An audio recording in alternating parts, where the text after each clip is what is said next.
están afectando mucho más y mucho más en las relaciones que mantenemos tanto a nivel familiar como a nivel también de trabajo, a las personas que sí están yendo al trabajo. Bueno, en esta psicología de la incertidumbre, primero podemos decir que existe una preocupación, ¿no? Se nos presenta una preocupación, eso es una reacción normal ante una amenaza anormal. Sin embargo, también viene acompañada de el malestar emocional. Y ese malestar emocional lo hemos vivido como un miedo colectivo. Todos tenemos miedo a lo que pueda pasar porque estamos en una realmente incertidumbre. No podemos contar con que todo esto el día de mañana sea una pesadilla, nos levantemos y esto va a pasar. Entonces, ¿esto qué nos hace hacer? Nos hace entrar en conductas irracionales. Por ejemplo, lo primero que ocurrió, el comprar papel higiénico, ¿no es cierto? Entonces son conductas irracionales o el no dejar pasar a los enfermos a las unidades de salud. Por ejemplo, eso también es una conducta irracional. Y todo este miedo colectivo, que también es contagioso, obviamente nos hace entrar en un estado de pánico a toda la población. Y es eso lo que hay que cuidar, en no entrar en pánico. El pánico se diferencia del miedo, ya que es un terror, ¿no? El miedo sí es una emoción básica que nos protege en determinado momento, pero el pánico ya es entrar en una condición de terror. Y también está el tema que ahora estamos viviendo, un aislamiento. Yo no lo diría un aislamiento social, sino un aislamiento físico, porque socialmente seguimos nosotros en contacto. Por ejemplo, ahorita estamos ya no tenemos aislamiento social, estamos en una especie de contacto tecnológico, pero lo estamos, ¿no? Entonces el aislamiento físico sí es el que nos genera, por ejemplo, ansiedad. Ansiedad, ¿por qué? Porque no sabemos lo que va a pasar a futuro, porque realmente no estábamos acostumbrados a estar 24 horas, 7 días de la semana con todos los miembros de la familia, y eso nos produce ansiedad en relación a cómo va a ser también de aquí en adelante nuestra vida, ¿no? Aburrimiento, aburrimiento porque a veces no encuentro qué hacer, no encuentro un sentido a estar dentro de mi hogar, o no encuentro un sentido a las cosas que tengo en el lugar que me encuentro. Especialmente el aburrimiento se presenta en las personas que realmente no están acompañadas. Hay muchas personas que viven solas y es que se presenta este tipo de situaciones, ¿no? Y también está el hastío, ¿no? Cuando estamos mucho tiempo con alguien, entonces sí realmente encontramos, sí, todos los defectos que puede tener tal vez esta persona o la situación misma en la que estamos. Entonces ya no nos da satisfacción el levantarnos todos los días temprano, porque como no puedo ir al trabajo, entonces tengo que quedarme más, entonces en la cama, ¿qué voy a hacer? Y me produce, sí, el aburrimiento, el hastío en el ámbito de encontrar fastidio a todo lo que se pueda hacer durante el día, por ejemplo. Bueno, les decía que se quede marcado en ustedes el miedo. ¿Por qué? Porque es lo primero que se nos ha presentado, es lo primero que hemos visto nosotros desde los diferentes call centers, que se está trabajando, es el miedo como emoción básica. Además que ese miedo es contagioso, ¿no? No sé si ustedes han visto alguna película o algunos cortos, por ejemplo, donde una persona está caminando tranquila, eh, llega al final de una calle, de una esquina, y esto hace que, por ejemplo, la persona sienta algún miedo y corra en sentido contrario Y toda la gente que lo ve también corre en el sentido contrario. No sabe por qué, pero ese miedo es contagioso. Y eso es lo que nos pasa. Entonces tenemos que canalizar el miedo. ¿Por qué? Porque el miedo es genéticamente predeterminado. Ya venimos con esa condición de saber que ante una amenaza, a una posible amenaza, ¿sí?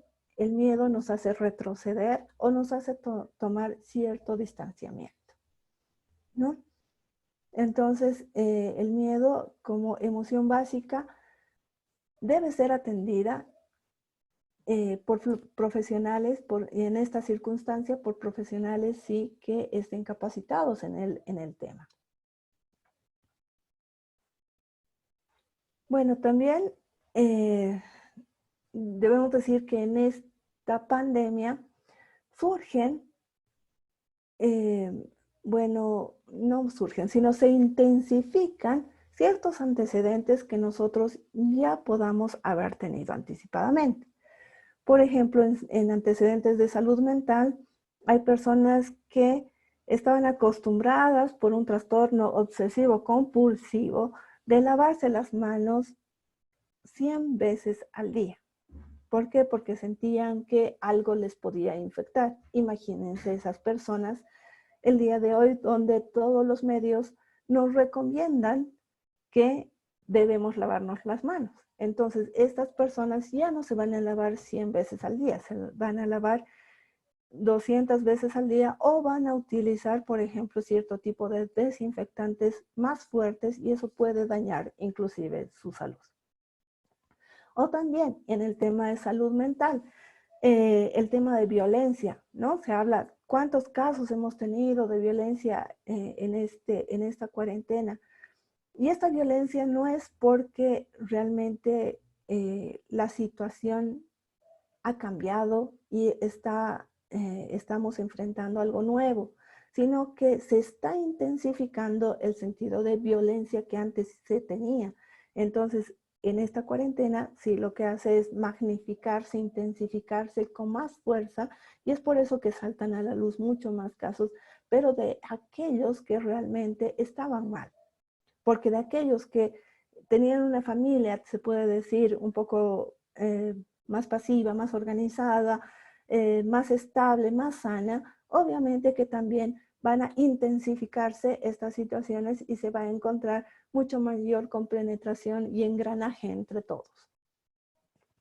En la salud física, también las personas que tienen antecedentes físicos, por ejemplo, los enfermos con cáncer, los enfermos renales, estas personas sí van a tener mayor predisposición a enfermarse de cualquier situación y por eso están catalogados también como personas vulnerables o personas en riesgo. Entonces, también las políticas de salud debieran ir enfocadas en fortalecer tanto las unidades de salud mental como las unidades de salud física en todo el sentido. Todas las personas vamos a sentir mucho más. Si a nosotros nos empieza a dar, por ejemplo,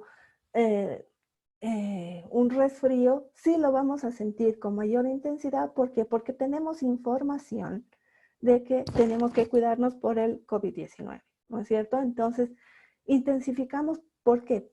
Porque estamos partiendo de nuestro cambio emocional. Estamos intensificando la situación.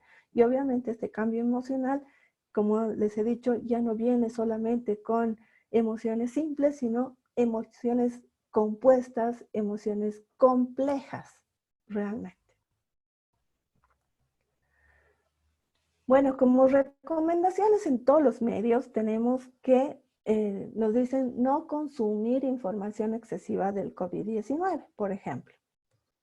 Entonces, realmente esto es importante y lo resalto. ¿Por qué? Porque ustedes son comunicadores.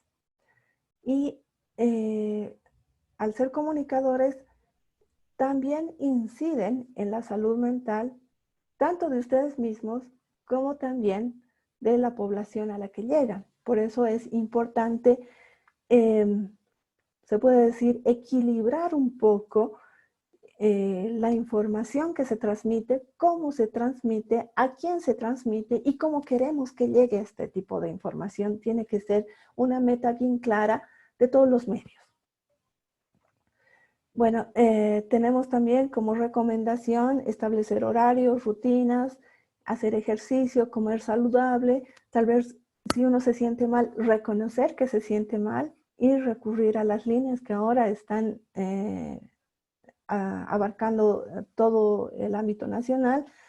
¿Para qué? Para que nos ayuden a gestionar y eso podamos nosotros también transmitir como cierto tipo de pasividad a toda la población con la que tenemos contacto, ya sea interna en la familia o externa en los lugares de trabajo o lugares que nos toca tal vez mediante la tecnología poder alcanzar y llegar hacia ella. Les decía que tenemos que ver a la población que está atravesando primero problemas familiares, es posible, desempleo en muchos casos o falta de poder salir a trabajar porque, por ejemplo, se vendía al día, no se obtenía negocios de comida, negocios de venta de algo y se tenía ese ingreso, lo que ocasiona problemas emocionales. Hay miedo a la enfermedad de toda la población, no puedo decir solamente de algún sector, puedo decir que es de toda la población, y algo que no se está trabajando es el miedo a la muerte, ¿no?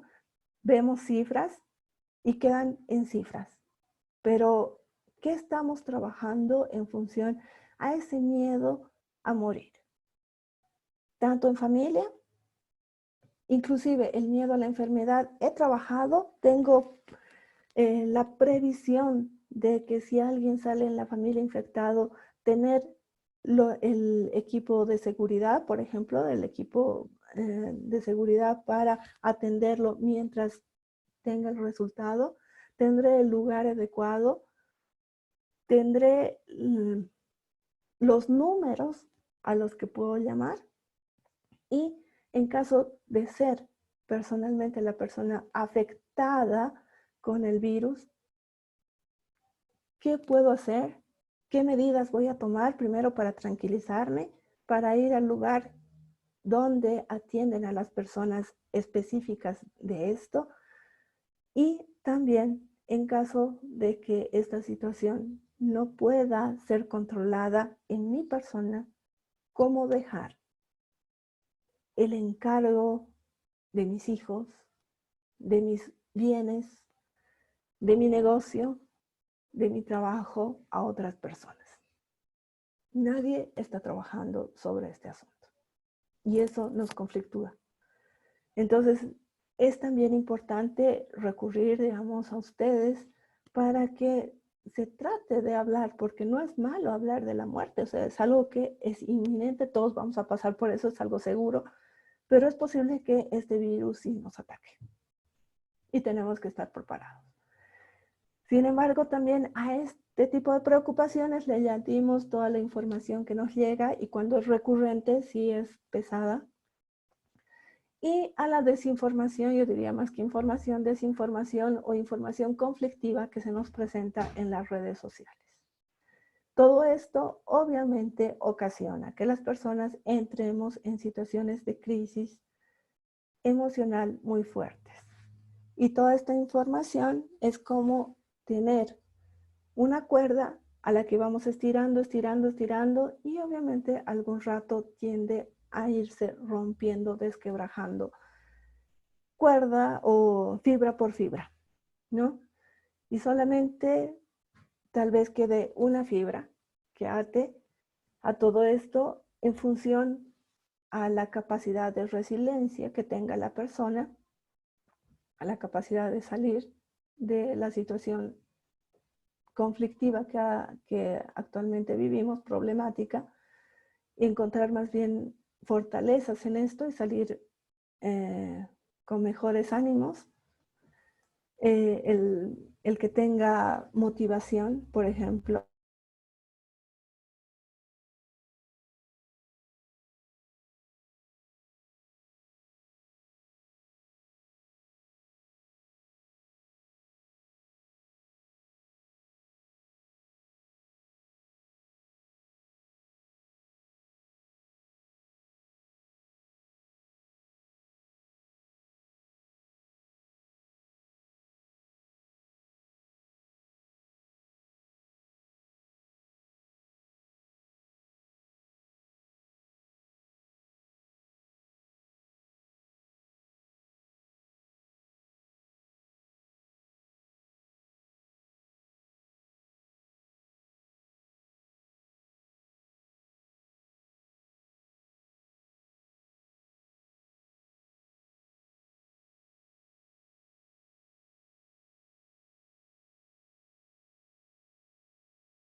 Hemos perdido el contacto con Verónica. Vamos a tratar de restablecer la conexión inmediatamente. Por favor, espérenos un segundito.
Eh, Verónica está reiniciando la conexión de internet, entonces en un minutito máximo ya vamos a reiniciar la charla. Por favor, un poquito de paciencia les voy a pedir.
Verónica, ya te tengo falta tu video nada más, si puedes conectarte el video, la cámara.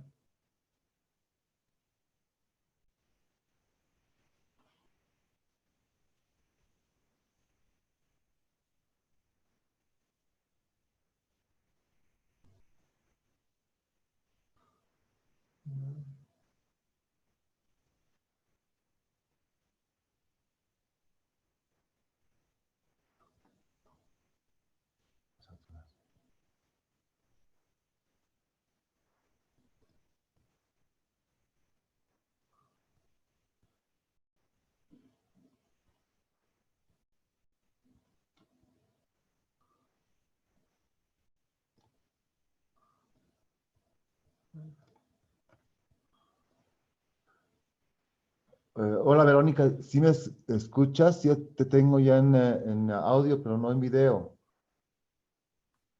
Sí, te escucho. Ok, si quieres podemos continuar. Ahora sí.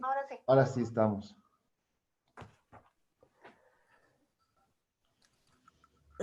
Ya, ahora comparto un ratito.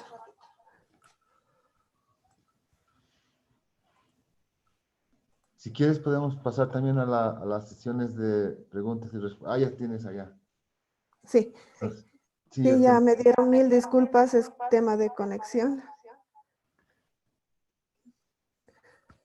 Bueno, les decía, ay no, un ratito. Esto lo voy a ampliar.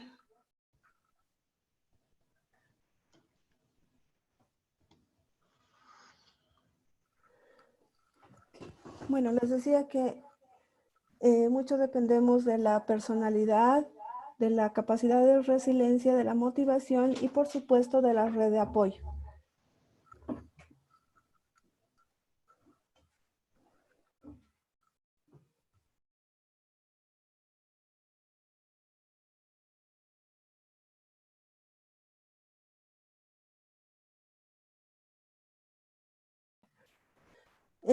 En la red de apoyo tenemos que ver toda nuestra familia, todos nuestros amigos, tal vez las personas más allegadas, en algunos casos un consejero y en otros casos, por supuesto, tenemos que ver el tema de poder contar con los servicios de salud mental y de salud física con las que contamos, ¿no? En este caso tenemos como red de apoyos muchos de los call centers que está trabajando tanto con el Ministerio de Salud como también UNICEF y en otros casos algunas universidades. Bueno, aquí yo les voy a dar una primicia, se puede decir, y es que en el call center del Ministerio de Salud, en la parte de psicología, recibimos bastantes casos. Desde el 15 de marzo hasta el 30 de abril, los indicadores de síntomas psicológicos que se presentan respecto a la edad son estos. Y lo que nos llama la atención es que la población, realmente la población productiva, la población que tiene que ver con dar sustento económico y soporte a la familia,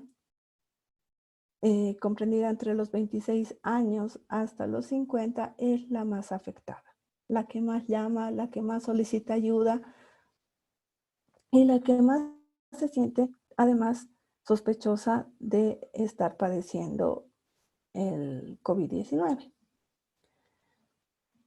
También acá les muestro los indicadores de las afecciones que se presentan en este tipo de llamadas. No es un diagnóstico completo porque simplemente se hacen primeros auxilios psicológicos, intervención en crisis en primera fase y bueno, lo que se tiene son impresiones diagnósticas. En esto de las impresiones diagnósticas, bueno, tenemos de relevancia que la mayor población está afectada con síntomas de ansiedad. Por ejemplo, este 37% son personas que temen estar enfermas, pero que no se les ha hecho el diagnóstico, pero sí presentan indicadores de ansiedad. Al igual que, bueno, en realidad trastornos de ansiedad generalizada, que sería este, anaranjado, y trastornos de reacción al estrés agudo, que sería este, el 13%. Pero es también importante referirnos que hay trastornos de ansiedad también en este 17% porque son personas que están en aislamiento, ¿no? Las personas que les han pedido que se aíslen o que las personas que no puedan salir. Bueno, toda la población realmente está afectada. Es un 3% que no tiene ningún padecimiento de las personas que llaman, ¿no? Al call center. Esto no es generalizado, sino es de las personas que llaman al call center del Ministerio de Salud al 810 1104 y 1106. Pero, sin embargo, similar situación, tenemos como indicador de las personas que llaman al call center de familia segura, que también la población más afectada es esta, la población que está, que tiene que sustentar económicamente a la familia. Bueno, a ver, para que ustedes me entiendan un poquito, les he traído este cuadro que dice perfil de una persona con ansiedad y que nos muestra que esta persona tal vez siempre anda expresando sus sentimientos con llanto o con ira, ¿no? Entonces una persona en nuestro medio más se ve el tema de la ira, que estamos protestando por todo lo que ocurre. Entonces es un indicador de que la persona posiblemente esté atravesando, sí, por un cuadro de ansiedad. Le gusta tener las cosas bajo su control y ese es el tema central de la ansiedad. El tener, sí, realmente el control de lo que va a pasar en el futuro, ¿no? Entonces, en el futuro puede ser que yo ya no me quede sin trabajo, entonces ese futuro me hace sentir con ansiedad. Pensar siempre que tengo que tener el control de todo. Eh, Cuando las personas que llevamos agenda, ser metódicos, planificar a futuro, eso ya no lo podemos hacer, por ejemplo, ¿no? Pensar qué vamos a hacer en las vacaciones de invierno. Ya no podemos. Esa situación ya está al margen de cualquier evento que nosotros podamos hacer. Estas personas también intentan evitar todos los conflictos a toda costa. Entonces, no estar con otras personas, claro, porque se sienten obviamente mal. Entonces, a veces tienden a aislarse o tienden a eh, no tener contacto directamente con otro tipo de situaciones que le generen mayor conflicto. Por ejemplo, a veces inclusive el trabajo no quieren ir porque les genera, o sea, ya están afectados y eso les genera mucho más afectación. La carga del problema o responsabilidad que no le toca. Estas personas, pese a la situación, a veces tienden a cargarse de más responsabilidad. No son personas que tienden a delegar, sino más bien tienen que tener el control y eso les hace entrar en mayor conflicto. En apariencia están tranquilos, puede ser una persona tranquila, pero realmente las ideas que están por su cabeza, eso es lo que les está causando malestar. Y ese es un malestar que no solamente va a ser a nivel emocional, también afecta a nivel físico. En algunos casos, eso no en todos, las personas tienden a comer en exceso, a beber en exceso, es por eso que pueden entrar también a situaciones de consumos excesivos de bebidas alcohólicas, por ejemplo, o a comprar. Eh, bueno, eh, por ejemplo, yo estoy en 2 grupos de mi barrio y las personas, si les ofrecen piedras, compran piedras, ¿no? Todo lo que vengan a ofrecer a mi barrio, compran. Y además que es un tema de salir también del encierro de su casa, ¿no? Entonces, están viniendo a vender chicles, saldremos a comprar chicles. A ese extremo llegan las personas. También las personas, como han visto, hay algún porcentaje que atraviesa así una situación depresiva. Depresiva especialmente cuando han perdido algo. Estas personas no siempre se presentan con la cabeza agachada, sino más bien a veces pueden estar enmascarado porque la persona recurre a ser un poco extrovertida o demasiado extrovertida y recurre a eh, hacer bastantes bromas y a tratar de compensar ese síntoma que sienten como es la depresión, ¿no? Y generalmente sienten impotencia, no se sienten capaces de algo, sienten culpa por la situación que atraviesan, irritabilidad, aislamiento social, falta de concentración. Estas personas piensan mucho en la muerte, trastornos de apetito, en algunos casos, no en todos, falta de energía, problemas del sueño, o duermen mucho o no duermen, abuso de alcohol y drogas también se presenta en esta situación. ¿Qué nos va a venir en el futuro? Nos va a venir que todos nos encontremos con síntomas, con indicadores de estrés postraumático, ¿no? ¿Por qué?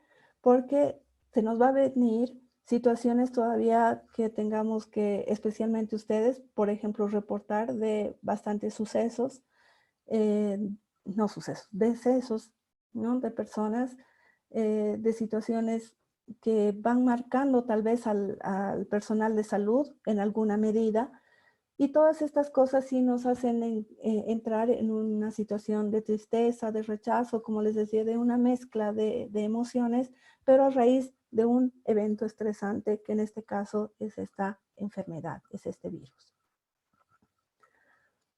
Bueno, como programas de salud mental se tiene a nivel general, no solamente de Bolivia, sino a nivel latinoamericano, que se tengan que implantar programas para el personal de primera línea. En este caso, en Familia Segura, sí se tienen programas específicos para personal de salud, personal de limpieza, personal militar, policial y también de medios de comunicación, ¿no? Donde se pueda dar cierto tipo de contención emocional y las personas, si bien no tienen un tratamiento continuo como debería ser en algunos casos, pero sí se tiene la contención y por lo menos tratar de sobrellevar la situación de todas estas personas que trabajan en primera línea. También tenemos que abocarnos a los familiares y a los pacientes. ¿Por qué? Porque cuando a uno le detectan una enfermedad, obviamente que esa enfermedad nos hace entrar en shock, nos hace tener cierto tipo de emociones y, como les decía, a este tipo de personas, a los familiares y a los pacientes, nos hace pensar también en la muerte. Entonces tenemos que tranquilizar a estas personas, especialmente a los pacientes, porque se ha demostrado, no solamente de ahora, desde los años 1800, que mientras la persona está tranquila, mientras la persona está en cierto equilibrio emocional, la salud física también, o en la adherencia, el tratamiento de cualquier tratamiento que se nos presente por cualquier tipo de enfermedad, también va a ser más efectivo, ¿no? Entonces, tenemos que dar soporte emocional también a todas estas personas y también a aquellos que han perdido a los seres queridos, porque no vamos a recurrir a lo normalmente estipulado por nuestra cultura, ¿no es cierto? El hacer el velatorio, por ejemplo, ya no es posible, sino vamos a tener que recurrir inclusive para despedirnos a lo que han utilizado en otros países, como ser las videollamadas. Y eso ocasiona duelos crónicos en las personas que también van a ocasionar otro tipo de dificultades de relacionamiento. Bueno, ante los imprevistos podemos angustiarnos, frustrarnos, pero también podemos adaptarnos. Y los seres humanos somos seres que nos adaptamos a cualquier situación y nos vamos a adaptar también a esta situación de la pandemia. ¿Por qué? Porque también tenemos que recurrir a la condición de resiliencia que algunas personas tienen, obviamente más que otras, pero a las que no, sí tratar de fortalecer esto, convertir la desgracia en oportunidad. Ese sería, digamos, el resumen de lo que sería resiliencia. Ustedes como comunicadores sociales, ¿cómo comunicar a la población? Bueno, tenemos que jugar con dos tipos de comunicación específicas. Primero, la comunicación asertiva, que tiene que ver mucho con las emociones, especialmente de aquellos que están en la enfermedad o de los que están atravesando, por ejemplo, el ámbito de la salud. Cuando ustedes hacen una entrevista, tienen que pensar en las emociones que ese personal de salud está, eh, está conteniendo dentro de sí.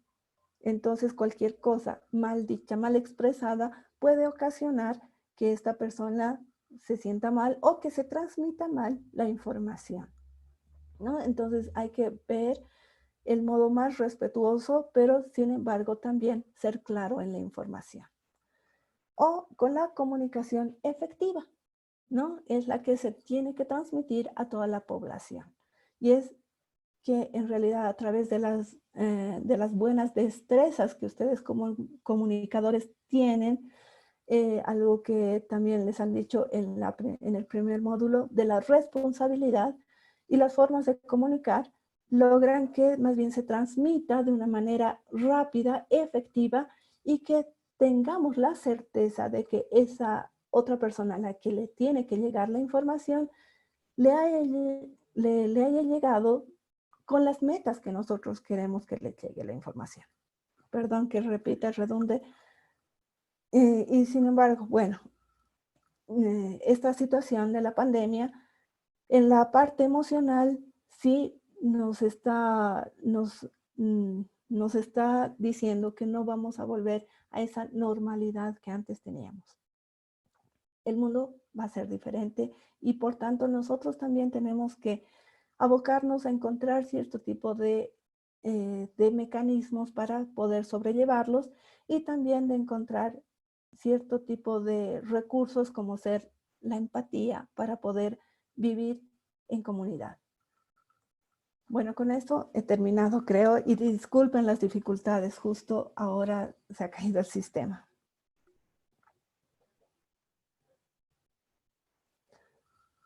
Renan, no te escucho.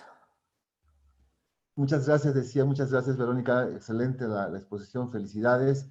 Tenemos algunas preguntas que quisiera que las vayamos viendo, las vayamos tratando de responder.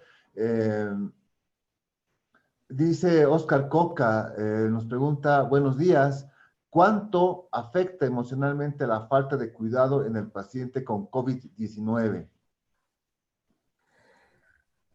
Bueno, el cuánto es una dimensión cuantitativa, ¿no? Yo les voy a decir o sea, en una dimensión cualitativa, que afecta demasiado porque cuando una persona se siente ansiosa, entra la desesperanza y cuando entra la desesperanza, la adhesión al tratamiento no es efectiva.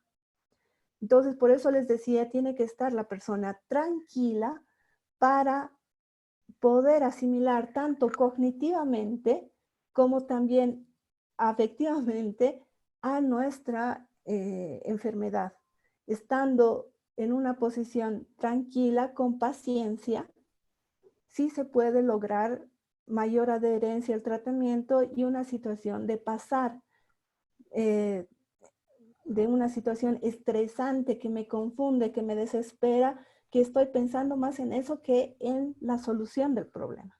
Entonces afecta de gran manera, inclusive hay un dato de la Organización Mundial de la Salud que indica que los problemas emocionales afectan un 60% en la población.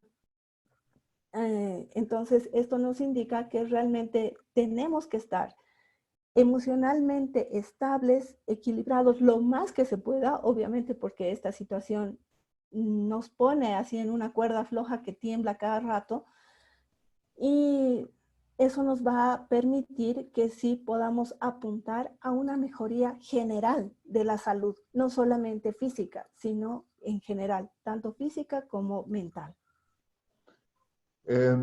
Edith Elquicia de Fides Cochabamba nos pregunta, buen día, ¿cómo podemos informar sin hacer que la población se deprima ante los contagios y muertes? Bueno, es que eso es difícil, ¿no? Como les decía, tenemos que apuntar, perdón, a la población a que estamos yendo a informar. Si bien es importante ver las cifras, pero tenemos que tratar de dar, digamos, una buena noticia al principio, dar la noticia de las cifras en medio y dar las noticias, eh, eh, otro tipo de noticias al finalizar. Eso es lo que hacemos tal vez los psicólogos también cuando intervenimos en situaciones muy críticas, ¿no? Primero hablamos de un aspecto general de lo que le gusta a la persona, de sus inclinaciones, de todo lo bueno que puede ser. Después ahondamos en la parte que se puede decir que del dolor emocional, y posteriormente no hacemos el cierre dejándole en eso, ¿no? Sino que tratamos de más bien canalizar con algo más fluido, más alegre, más contento. Entonces, ese también tal vez sería el panorama, ya que ese también es eso lo que se maneja como paradigma en cuanto a lo que ahora tenemos como cultura de paz, ¿no? Entonces hay que pacificar todo, hay que pacificar inclusive las informaciones y mezclar más positivo que negativo, pero hay que darlo, o sea, lo negativo también es una información efectiva que tenemos que transmitir. Tenemos otra pregunta de Paula Ávila Antelo. Ella nos pregunta, dice, buenos días, ¿cree usted que se puede manejar desde la parte psicológica la concientización de la gente para que entienda la gravedad de la situación? ¿Cuál cree usted que sería la mejor manera de manejar esta situación? Bueno, lo que sí, los psicólogos sociales no están, bueno, no han sido reclutados, se puede decir, como para hacer cierto tipo de intervenciones. En realidad tendría que el psicólogo social eh, trabajar sobre estos grupos, que son grupos focales, y tratar de, en base a ciertos tipos culturales, de informar sobre lo que realmente pasa. Porque mucha población está confundida y ese es un tema importante. Tenemos información, especialmente en las redes sociales, por ejemplo, que dicen, no hay que, al principio, no hay que usar barbijo, y otros decían que sí había que usarlo. Ahora que hay que usar los lentes, las gafas, los protectores, y otros dicen que no. Otros dicen que hay que usar todo el implemento de seguridad, por ejemplo, los mamelucos, ¿no? Pero la mayor población, si se compra, no sabe cómo tiene que sacárselo, ¿no? Entonces ahí hay el tema del contagio con mayor fuerza, es más riesgoso, inclusive dicen otros. Entonces no tenemos una información clara y es eso también tema de la incertidumbre. Como periodistas, ustedes sí tienen que recabar la información científica y esa tal vez transmitirla.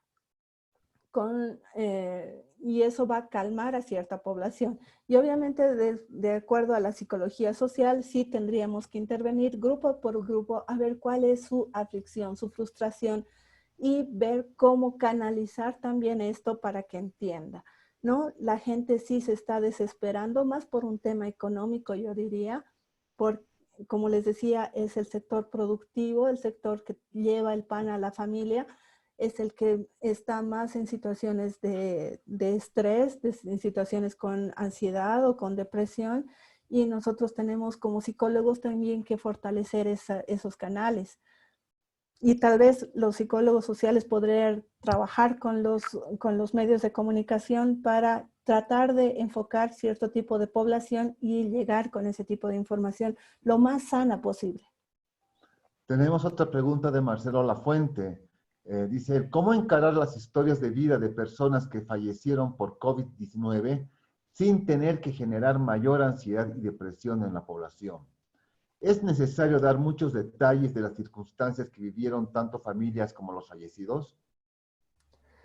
Bueno, tal vez no dar muchos detalles, pero sí podríamos tomarlos como sus historias de vida, por ejemplo, sin poner un detalle del nombre, poner su historia de vida, quién fue esa persona. Entonces, eso sí, emocionalmente puede llegar a la población y también no puede ser algo dañino para la familia que está doliendo la pérdida, ¿no es cierto? Entonces tendremos que encontrar si hacer un homenaje tal vez a esa persona que no se convierta en miles de números como en otros países, pero sí darle ese enfoque humano, que eso es lo que falta. Tenemos aquí otra pregunta. Dice Galaxy J2 Prime. Dice, bueno, buenos días. Evidentemente las estadísticas sobre violencia intrafamiliar en el actual contexto son persistentes. Al respecto, usted señaló que se exacerba el sentido de violencia. Si por favor podría ampliar el concepto, si esto implica una visión estrictamente psicológica, cultural u otra. El concepto de violencia, eso no estoy entendiendo bien. Sí, la pregunta va a por qué en este contexto de cuarentena se han incrementado los casos de violencia familiar en el país. Sí, bueno, el tema es que el tema de violencia no solamente se tiene que ver el tema de violencia física, sino que en nuestro país vivimos sí, violencia simbólica también, inclusive en las canciones, ¿no es cierto? Entonces, vemos que hay situaciones netamente eh, machistas que no han sido del momento, por ejemplo, del momento del tema de la cuarentena, de estar aislados, sino que eh, esta situación, este malestar, esta violencia ya se ha suscitado anteriormente con algunas otras manifestaciones. Por ejemplo, el no has, estoy hablando de violencia de género, por ejemplo, el que el esposo haga un ademán que no le gusta la comida, ¿no es cierto? Y bueno, ese ademán como que decir, ay, como no sabes cocinar, no sé hasta cuándo vas a aprender, ¿no? Y estas cosas que pueden irse incrementando y luego convertirse en insultos y luego convertirse en golpes, ¿no? O sea, la violencia siempre va en aumento y es una espiral que va siempre fortaleciéndose y haciéndose tal vez más evidente en cuanto a lo físico, pero la situación psicológica sí ha existido y sí se presenta con mayor énfasis porque en estos casos se está denunciando la violencia física, inclusive los feminicidios. ¿Por qué? Porque en la casa, en el hogar, en esos hogares ya ha habido antecedentes. Si uno revisa los casos que se han presentado de feminicidios dentro de la cuarentena, estos casos o ya habían sido denunciados, no siempre denunciados a las autoridades, pero sí pueden ser denunciados a un familiar. Y todos, de acuerdo al Código Penal, todos somos responsables también por lo que le pueda pasar a alguien que sufre violencia. Entonces nosotros tenemos esa obligación también que transmitir que si somos partícipes como confidentes de alguien y esta persona se halla en riesgo, obviamente tenemos que hacer algo, tiene que haber un plan como para prevenir que esto suceda. Muchas de las personas obviamente están viviendo con su enemigo en esta cuarentena. y esta violencia se está incrementando, incrementando. Nosotros hemos tenido en uno de los call centers una llamada de un niño que ha dicho que ha llamado porque estaba aburrido, que no podía hacer sus tareas, y tratando de averiguar por qué no podía hacer sus tareas era que sus papás estaban peleando, y estaban peleando de una forma muy fuerte, muy violenta, y ese momento se ha tenido que intervenir con la FELCB, hablando con el niño, tratando de tranquilizarle a él, y mientras tanto las autoridades tienen que intervenir en ese momento, ¿no? Entonces, no es cosa que se sucede, no es un hecho que se suscita por la cuarentena, es que esto ya ha habido, ya ha tenido su inicio, y es en la cuarentena donde estalla, se puede decir, esta situación. Para terminar, Verónica, tenemos otra pregunta. Dice, buenos días, doctor Alfaro. ¿Es conveniente que vayan las bandas y cantantes a darles ánimo a quienes trabajan en los hospitales? Si en todos ellos hay letreros que piden silencio para los pacientes. Muchas gracias. La pregunta es de José Ernesto Ligerón. Bueno, eso va a depender del estado de ánimo de las personas, ¿no? O sea, es posible que las personas sí estén en una situación de estrés, y una música puede ser algo que apacigüe, y además que se está transmitiendo que el dar los aplausos o la música que se les manifiesta es un reconocimiento. Entonces, como ustedes saben, como comunicadores, que cualquier mensaje que se transmite también está condicionado a qué se quiere transmitir. Y en la sociedad creo que ya se ha institucionalizado que un aplauso o no sé, pues una expresión musical es transmitida como agradecimiento. Entonces también dependerá de la persona que lo recibe. Eh, Verónica, mil gracias.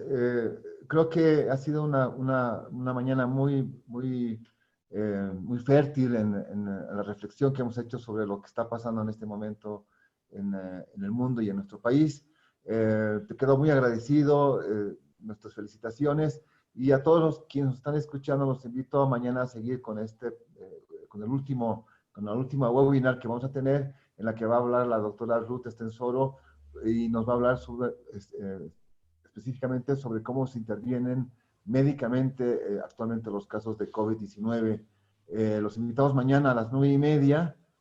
Muchas gracias por su participación, por sus preguntas, y pues que pasen un buen día a todos.